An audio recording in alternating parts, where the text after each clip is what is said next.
Hey, what's up, everybody? This is Jace. Thank you for checking out my video, and this is going to be my review for Insecure Season 2, Episode 6. The title of the episode was called Hella Blows. Hell, wait a minute. I just fucking got why it was called Hella Blows. Sorry. We gonna get into that. Damn, this shit just dawned on me what that means.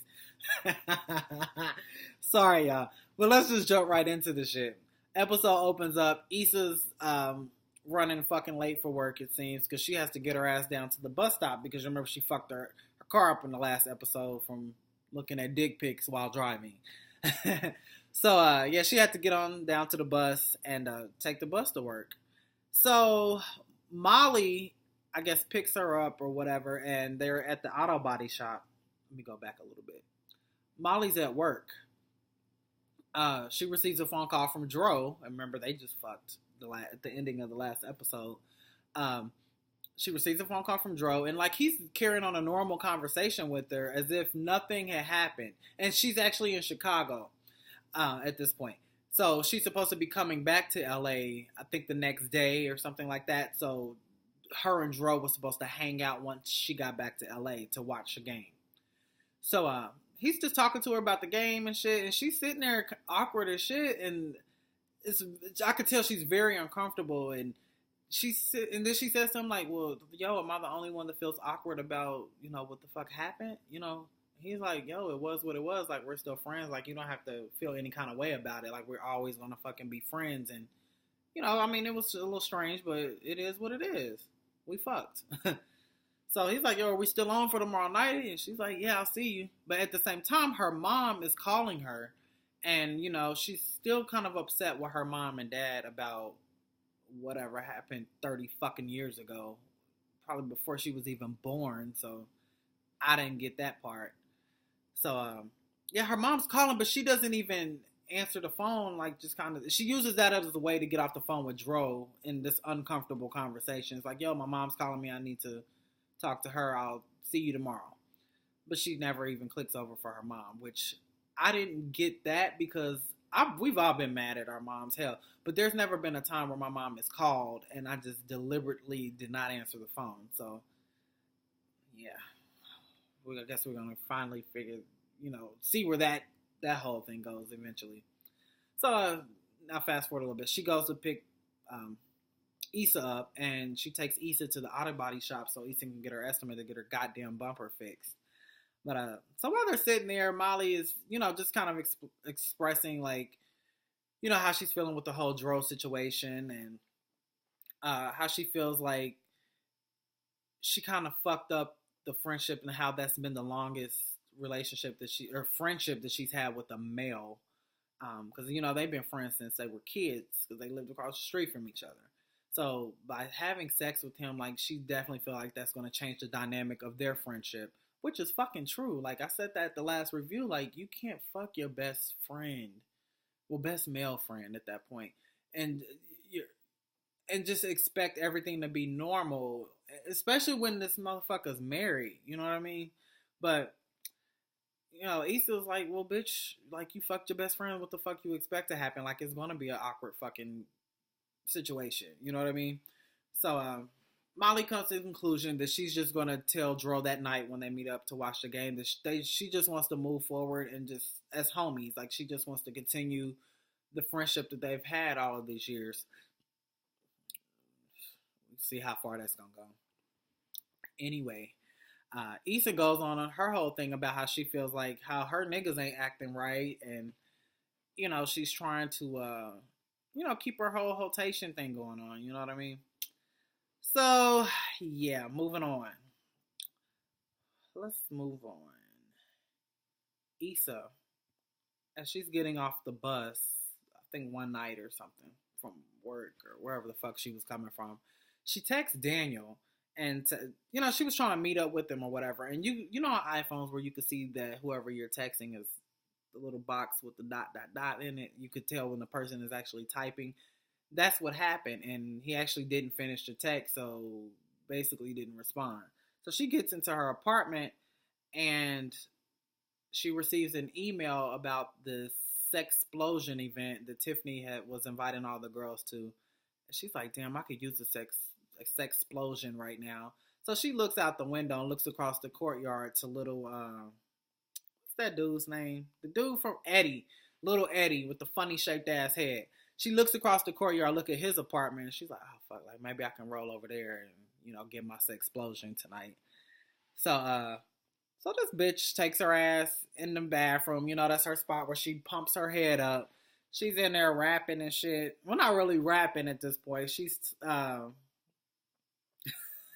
talking to herself, pumping her up. And she's trying to get cute, and she had her little edges slicked up, put on a cute little African top. And she's talking about, yeah, you gonna show me what the fuck you got.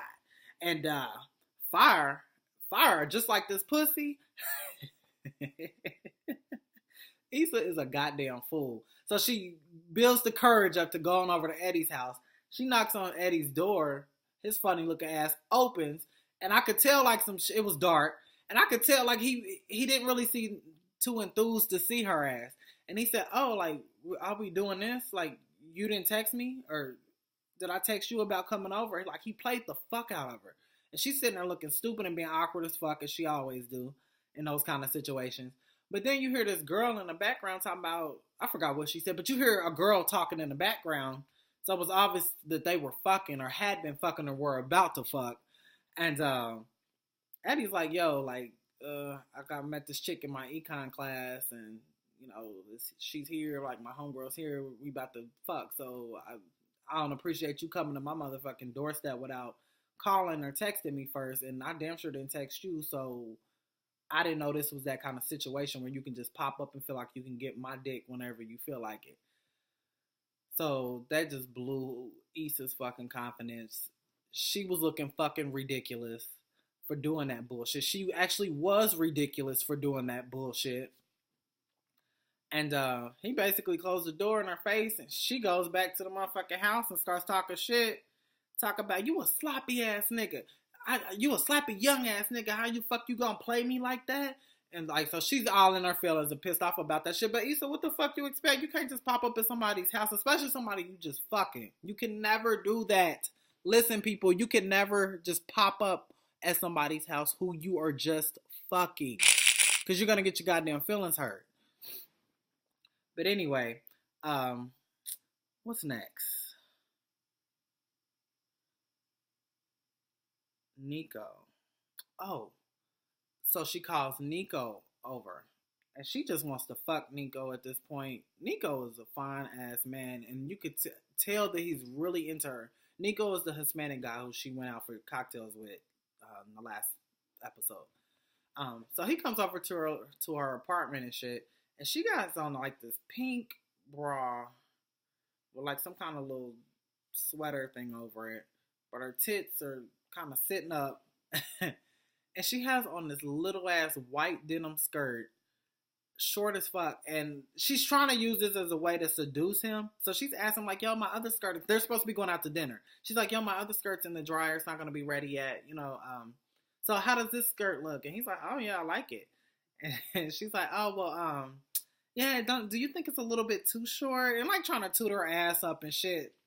Girl, stop it, Issa. It's not sexy what you're doing. You look like awkward as fuck. But that's Issa. That's what we love. So they sit out on the couch, and she just wants to fuck. And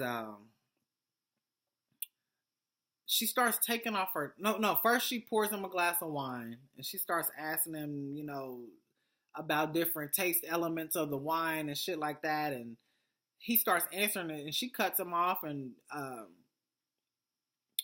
pretty much starts making out with him and shit. And then she starts unbuttoning her top, and he's like, yo, like, we have dinner reservations, like, we gotta go eat. And she's like, well, don't you want this? You see what I'm trying to do? Trying to give him the hint that she just wants to fuck. And he's like, do you want to go to the restaurant? And he ends up like, he's closing up her top because he's like, yo, like, I really like you. I want to continue to get to know you. I don't want to just jump into sex with you because I'm trying to get to know you on that level. And this motherfucking bitch, he's buttoning up her blouse, being totally respectful because he could have had sex with her if he wanted to. This bitch didn't want any parts of any type of conversation or anything else that motherfucking Nico had to say. So he's like, yo, are we going to the restaurant? She's like, no. And like turns her motherfucking back. So he just gets up and walks the fuck out. So she done blew it with Nico's ass. I don't get Issa sometimes. Like you, well, no, I guess I do get it. I just don't get this whole phase that she's trying to go through, and I don't know. I just don't like how she's doing these guys, like these guys that are genuinely interested in her, and she's playing them.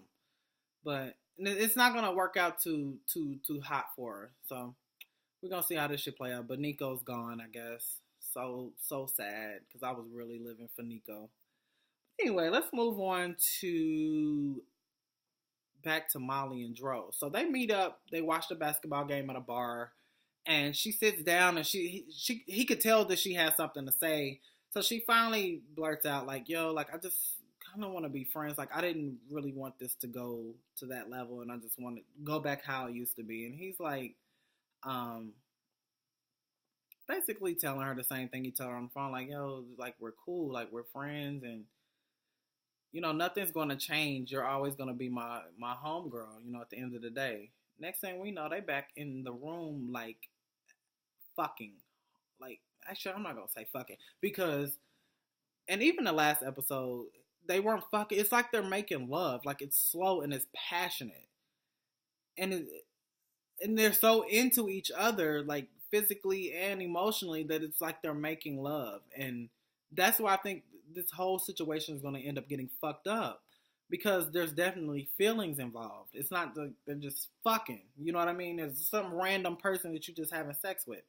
But anyway, after they have sex, they're like literally sitting there cuddling and like holding hands and shit, and they playing with each other's hands and shit. And I'm just like, y'all are doing like this, Molly. This is really dangerous for you, and you're already, not all the way there as far as figuring out just yourself sexually. Like, you know what I'm saying? Like, you kind of get attached to guys, and you just kind of jump into things, and you end up with your feelings hurt at the end. You know what I mean?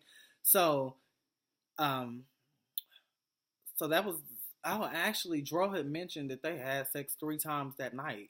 So that was he said, this is our 4th time doing it. So, she's still on the fence. So then she uses this as an opportunity to start asking him questions and shit, which I was actually interested, because like I told y'all, like a lot of my friends and people that I know, especially in like the gay community or like in these open relationships and open marriages and shit like that. So she started asking him questions, which I was curious to know the answer of.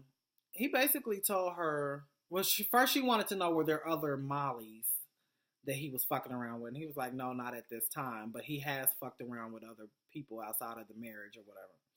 And then she asked him, well, how does your wife feel about it and shit? And he was like, well, hey, this was actually her idea for them to have this open marriage, and he was cool with it.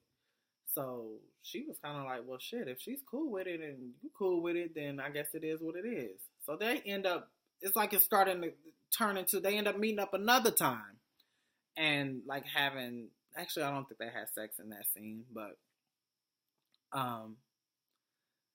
yeah, I'm gonna just finish them up.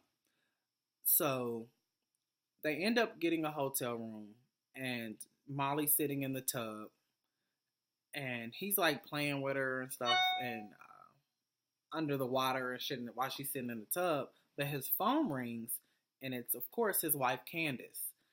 And he's like, oh shit, like I gotta go. Candace is locked out of the house. And as soon as he said that, Molly's whole demeanor changed, and you could see the look on her face, like, damn, your wife's calling. Like, she felt stupid at that point, and almost kind of jealous in a way, because she's like, how I kind of viewed this, and let me know if y'all took it a different way, but it was kind of like, damn, your wife is calling, and this is supposed to be our time together, So she was definitely feeling some kind of way. And he was like apologetic about it, and she was like, hey, I'm available next weekend. We can get together next weekend and do our thing, but go ahead and stay in the room. It's already paid for. Dinner's already on the way, but I gotta go help my wife out pretty much. So she was sitting there looking stupid as fuck, and her wig was. I'm not feeling this wig. I was living for the little short bob, like that was cute, but this long wig with this bang, and I don't know. It's just too wiggy for me. But yeah. So he ends up leaving, and she was in her motherfucking feelings about it. So we gonna see how this shit play out. But I know that this ain't gonna carry on for too much longer because she definitely has feelings for Dro beyond just their friendship, and adding the sex into it. This is gonna be a motherfucking disaster, and I really want them to. And I hope this happens somehow. Candace comes into the picture because Candace, we've only seen her one time at the damn cupcake shop, but I really want Candace to kind of come into this and see what her perspective is. And actually, let me just talk a little bit on this. This is off subject, but like I've been having discussions with all my other friends that watch this show, and a lot of people are for Dro and Molly, which is kind of surprising, being that he's married, and it just seems like I don't know. I mean, granted, they have an open relationship and they're both honest about it or whatever, but my whole thing is like I just can't do the whole friend. I feel like as close as friends as they are, they've been friends since kids. Like if I were Candace, I would definitely feel some type of way about him. Yeah, I give you the permission to go out and have sex with other people. Cool, we have this open marriage. But you're fucking somebody that you have a strong connection to emotionally. Like, you know what I mean? Like, y'all have been friends forever. That's the whole problem that I'm having with Molly and Dro. Like, Dro's cool. He's kind of lame. He's not my type. He's skinny as fuck. And when he was sitting there on the tub, you could just see his little flat ass. Every sex scene they have, he's literally this thin. Straight up and down. Flat ass, just skinny ass dude. But anyway, I just have a problem with the fact that they are so close. Like, I feel like he just kind of crossed the line with that by fucking Molly. Like, I don't know. It's just not going to turn out good. And I really hope they bring Candace's character into this so we can kind of see how this shit plays out. Because I don't think Candace is going to be cool with the fact that he's fucking with Molly. But anyway, that was the end of the whole Molly and Dro situation. So let's cover. Let's go to the sex explosion because that's the next thing. So all four of the girls meet up and go to the sex explosion convention. These hoes, they go in. There's this woman like passing out. She has like all these bowls of different flavored condoms and shit, and then Issa and everybody's like, oh, are these free? And she's like, oh yeah, come and help yourself. These are our most popular, all these different, start naming all these different flavors. And these hoes start snatching up all these goddamn condoms, putting it in the purse. And then she's like, hey, like we're having a blowjob seminar. You guys should sign up for it. And Tiffany actually looks really good this episode. She has like this blonde, like straight hair. She looked really good. Blonde, straight, long hair. Yeah, she was cute. So Tiffany is trying to sign everybody up for the class, and then they start having this whole conversation about blowjobs and oral sex. So her whole stance on blowjobs is she's not into it. The whole spitting and shit in her mouth, that's just too intimate for her. And she said the only way that I feel comfortable doing that, like I really have to fuck with you, as she said. I really got to be fucking with you like that. And Tiffany was like, well, bitch, it's okay to put somebody's dick in your mouth, or it's okay for them to put their dick in your vagina, but they can't put it in your mouth. Like, what's the fucking difference? Like, bitch, it is what it is, which I always think that shit too. And then Tiffany goes into this whole thing about like, she just don't understand like the hangups with black women when it comes to oral sex. And that's why a lot of these men be going out getting the white girls, because the black women claim they don't be doing that shit. So then Molly, her whole stance on it, what she threw in was that if a dude goes down on her first, then she'll return the favor. So she's one of those kind of girls. But I definitely see Molly hobnobbing and shit, But the way she be moving around and shit. But anyway, Tiffany, not Tiffany, Kelly's crazy ass. Kelly said, I don't do that shit. The last motherfucking experience I had with a dude going down on him, it was some musty ass balls. So I just don't do that shit. And she said, I blame the black church for the issues how women feel about giving sex. He said, you can't be using that black church shit. Every motherfucking thing, you use that as an excuse. You blame the black church. Which I know a lot of people that do that shit. But yeah, so Kelly don't do that shit at all because she got a bad taste or something last time she did it.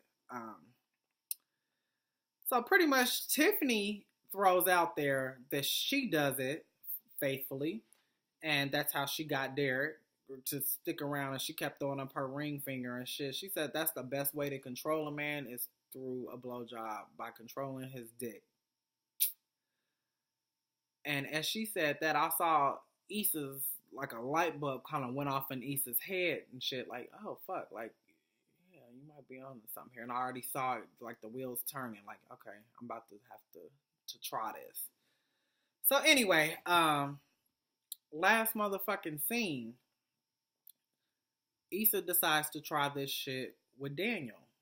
Daniel finally meets up with her. She goes to his house, and she was kind of curving him at first. Like, he was like trying to kiss her, and she was like turning away and shit, and talking about she needed more drinks and shit. So, like, Daniel's really fucking into her, and he's fine as shit. Like, I just don't understand, Issa. Like, why are you blowing this dude off? But anyway, I'm blowing him off. Anyway, he starts kissing her after she has another drink. And they lay down on the couch. It looks like they're going to proceed like how they normally do. Like, he's on top of her and he's just going to go ahead and put it in. But she's like, no, wait a minute. I got this. And I said, oh, this bitch is about to go down on him. So she put him back on the couch and get down on her knees, pull his pants down, and commence to sucking the shit out of motherfucking Daniel. The scene was so goddamn hot. Like, I got hot watching the shit. Daniel is so motherfucking fine. Anyway, next motherfucking thing I know, Issa was obviously doing her motherfucking thing because you could see it all over Daniel's face. And next thing I know, he's like, yo, I'm about to come. And like, she didn't pull her motherfucking hair back fast enough. It was kind of like, he really didn't give her enough time.